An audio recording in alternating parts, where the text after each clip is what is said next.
안녕하세요. 2022년 5월 26일 티몽 모닝입니다. 첫 번째로 가져온 내용은 5월 FOMC 의사록 공개예요. 이걸 가져온 이유는 미국의 연방준비제도의 회의 내용이 담긴 의사록은 금리 인상과 같이 중요한 금융 정책에 대해서 어떻게 생각하고 있는지 알려주는 것이기 때문에 요즘같이 미국이 돈을 얼마나 조이는지가 핵심인 시점에는 투자 시장을 넘어 일반적인 경제도 중요해서 가져왔습니다. 미국의 연방준비제도 연준, 페드, FRS 뭐라고 부르든 미국 전체의 중앙은행 역할을 하는 곳을 지칭하는 단어로서 쓰는 것이죠.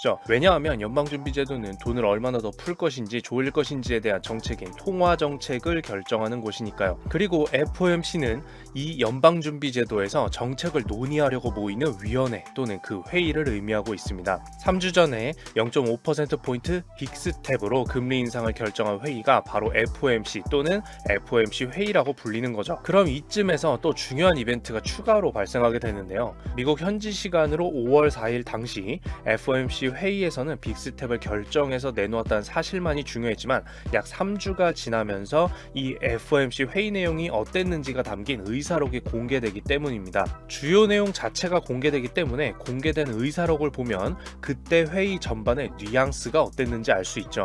예를 들어서 금리 인상이 이루어지긴 했는데 앞으로 금리 인상을 더 강력하게 팍팍 진행할지 아니면 상황 봐가면서 시장 예상대로만 진행할 것이라고 쓰여 있는지에 따라 투자 시장은 확실히 분위기가 달라질 수 있기 때문이에요. 결과적으로 2022년 5월 4일에 있었던 빅스텝을 결정하기까지 진행된 이틀간의 FOMC 회의 내용은 어땠었을까요? 현지 시간으로 5월 25일인 우리 입장에서 26일 오늘 새벽에 공개된 의사록에 따르면 앞으로 2번 정도의 빅스텝이 더 있을 것 정도입니다. 그리고 회의에 참석한 대다수가 이 의견에 동의하는 광범위한 지지가 있었다라고도 알려졌죠. 이건 시장에서 생각한 것과 크게 다르지 않고 그 크게 다르지 않은 의견이 대다수 같다는 겁니다. 다만 이런 높으신 분들이 다른 일이 벌어질 수도 있는 가능성을 아예 배제하고 딱 잘라 2번 빅스텝 밟고 끝낼 거임 이러진 않으셨겠죠. 여러 가지 경제 전망과 위험이 등장한다면 생각한 것보다 더 옥죄는 선택도 가능하다고는 하긴 했습니다. 근데 이 정도야 아시잖아요. 일하면서 100% 확신합니다 이렇게 일할 수는 없으니까요. 결국 긴장 속에서 0.75%포인트 금리를 올리는 자이언트 스텝까지 온갖 공포스러운 상상을 다 해본 시장 입장에선 자이언트 스텝도 언급 없었고 크게 문제될 것은 없는 5월 3일에서 4일 지난 그날의 회의 분위기였다는 건데요. 예상에 부합하면 시장은 어떻게 반응하죠? 다른 일이 더 있는 게 아니라면 꽤나 안심하겠죠. 이미 FOMC 회의 내용 자체에 대한 공포는 꽤 반영된 상태니까요. 자, 이제 추가적인 어떤 긍정적인 소식만 전해지면 참 좋을 텐데 말이죠. 아니다. 최소한 나쁜 소식이 더해지진 않기만 해도 감사할 것 같습니다. 두 번째로 가져온 내용은 IPEF 한국 입장에서의 우려사항이라고 볼 수가 있는데요. 이걸 가져온 이유는 어떤 하나의 선택만으로 경제 상황을 쉽게 판단할 수는 없는 이유를 알 수 있기 때문이에요. 예를 들어서 IPEF에 참여했다라는 사실이 단순하게 어떤 긍정적 혜택만 주어질 거다 이렇게 해석하지는 않을 것이기 때문이죠. 다양한 종족과 세력이 어우러진 거대한 세계관을 가진 영화를 보거나 게임을 플레이해보면 한 가지 꼭 드러나는 재미있는 포인트가 있습니다. 나는 어떤 종족 또는 세력을 지지할 것인지 결정하거나 주인공이 누굴 선택하고 그로 인한 파급 효과가 어떤 것이 일어나는지 살펴보는 것이죠. 그런데 그렇게 지켜보고 재밌어 보이는 선택이 현실에서 우리 일이 되면 아는 것까지는 흥미로운데 그 파급 효과까지 겪게 됐을 때 무섭고 어려운 상황이 닥칠 수도 있습니다. 진짜 현실 운명 한번 걸고 밸런스 게임 해볼래? 라는 거죠. 우리가 이 밸런스 게임 같은 거 보면은 너는 A의 극단적인 상황을 택할래? B의 극단적인 상황을 택할래? 이래놓고 하나 선택하는 게 이제 재미로 하는 건데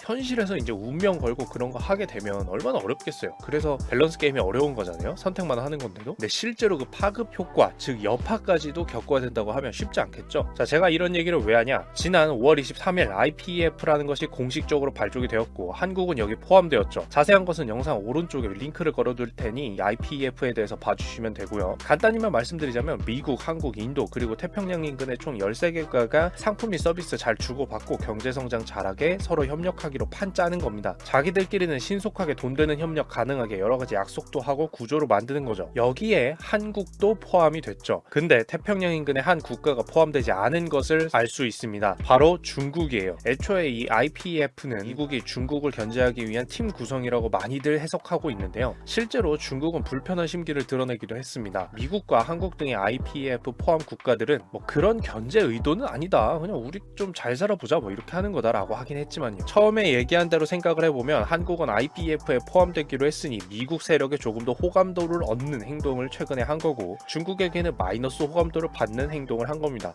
밸런스 게임에서 이제 한쪽을 선택을 한 거죠. 그럼 그 파급 효과는 경제적으로 현실에서 긍정적인 것만 존재할 수 있을까요? 당연히 뭐 그렇다는 사람도 있겠지만 아니라는 의견도 있습니다. 그리고 나중에 그런 아니라는 의견의 파급 효과가 실제로 닥칠 수도 있겠죠. 그러니까 한번 알아는 둬봐야 될 것 같은데요. 왜냐하면 한국은 중국과 거리상으로나 경제적으로 무관한 국가가 아니기 때문입니다. 한국무역협회의 자료에 따르면 2021년 기준 한국은 수출 중에서 약 25%를 중국에게 하고 있습니다. 그리고 수입도 약 23% 정도 중국으로부터 하고 있죠. 이 비중보다 높은 비중을 갖는 다른 국가가 한국에게 있을까요? 없습니다. 수출과 수입 액수 모두 한국에게 1위는 중국입니다. 혹시나 해서 하는 얘기인데 한국 수출의 25%가 중국이니까 중국이 우리한테 의존 많이 하네 라고 생각하면 안 됩니다. 우리한테 비중이 그 정도인 거지 중국 입장에선 한국으로부터 수입하는 게 1위는 아니에요. 물론 낮은 수준은 아니지만 중국 입장에서 수입액으로 따졌을 때 한국은 3위 정도에 위치하고 있습니다. 즉 한국으로부터 수입하는 액수가 전체에서 따지면 3위 정도 된다는 거죠. 중국 입장에서. 그렇기 때문에 우리는 한국이 더 중요하기도 하고, 이 한국이 수출해서 버는 돈의 4분의 1이 중국으로부터 오는 거니까 한국이 중국에게 의존하는 정도가 좀 높구나 생각은 하고 있어야 됩니다. 왜냐하면 이 수출에 금이 가면 당장 한국의 가계부에서 매출이 낮아지는 거예요. 쉽게 얘기하자면 말이죠. 그리고 중국으로부터는 값싸고 질 낮은 상품만 수입을 의존할 테니까 뭐 그들 상품 수입 안 하는 거 좀 덜 하는 거 괜찮지 않을까? 라는 생각도 혹시 든다면 곤란하긴 합니다. 뭐 이미지 자체는 이해하지만요. 왜 곤란하냐면, 예를 들어서 한국이 중국으로부터 수입하는 것 중에 반도체 핵심 원료 중 하나인 산화 텅스텐 비중이 95% 정도를 차지하고 있어요. 그러니까 산화 텅스텐의 95%를 중국산을 사용 중이고요. 그리고 최근에 또 친환경 때문에 또 전기차 때문에 많이 화두에 오르고 있는 충전 가능한 전지, 즉 2차 전지 핵심 소재인 수산화 리튬도 약 84% 정도 중국산을 쓰고 있습니다. 또한 제가 일부러 이야기 출발에 게임 같은 얘기를 슬쩍 했는데요. 중국은 게임을 내려면 판호를 받아야 됩니다. 판호라는 말이 게임 서비스 허가권이라는 의미예요. 그런데 이게 기존에 한국과 중국의 외교 갈등을 겪으면서 막혀 있다가 최근에 좀 풀리는가 싶은 모양이었는데요. 2017년 이후 한국에게 주어진 판호는 단 3건이었었죠. 잘 나가는 한국 게임이 중국에 팔리질 못한 거예요, 그동안.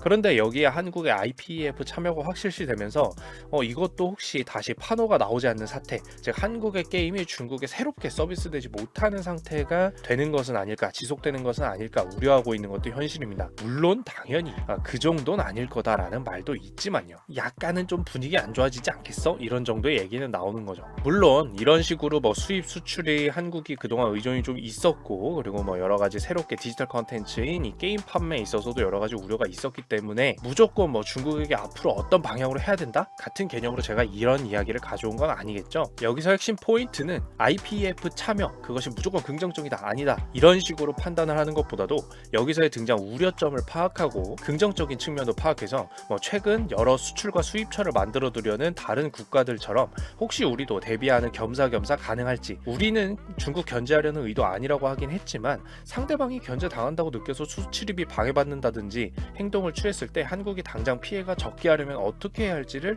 고민해야 하는 시점이라는 거겠죠. 결국 긴장감이 팽배한 최근 국제 정세에서 외교 관계를 얼마나 적절하게 잘 가져가는가, 그리고 경제 의존도를 분배하는 방식으로 우리 살기를 얼마나 잘 마련하는가를 잘 살펴봐야 그게 잘 되는지, 어떤 지점에서 잘 되고 있는지, 농산품을 좀 잘 다른 데서 가져오기로 했는지, 다른 자원들은 어디서 보장받기로 했는지, 이런 것들을 살펴봐야 우리가 경제시장에서 잘 될지 안 될지, 어느 산업이 잘 될지 이런 것들을 파악할 수가 있기 때문에, 어디가 피해를 볼지 이런 것들도 파악할 수가 있기 때문에 단순히 우리 IPEF 가입했네 에서 끝내지 않고 관련해서 외교가 어떻게 진행되는지나 이런 것들을 재밌게 볼 수 있도록 제가 가져온 겁니다. 자, 그래서 오늘 가져온 내용 정리를 해보자면, 첫 번째로 가져온 거는 이제 5월 FOMC 회의의 내용, 시장 생각과 크게 다르지 않았다. 그래서 앞으로 추가적인 내용이 없다면 일단은 안도를 하고 넘어가는 시장 분위기였다 라고 생각을 하시면 될 것 같고요. 그리고 두 번째로 가져온 내용은 한국의 IPEF 가입은 확실히 되었고 이로 인한 여파에 대해서 계산이 진행되고 있다는 내용입니다.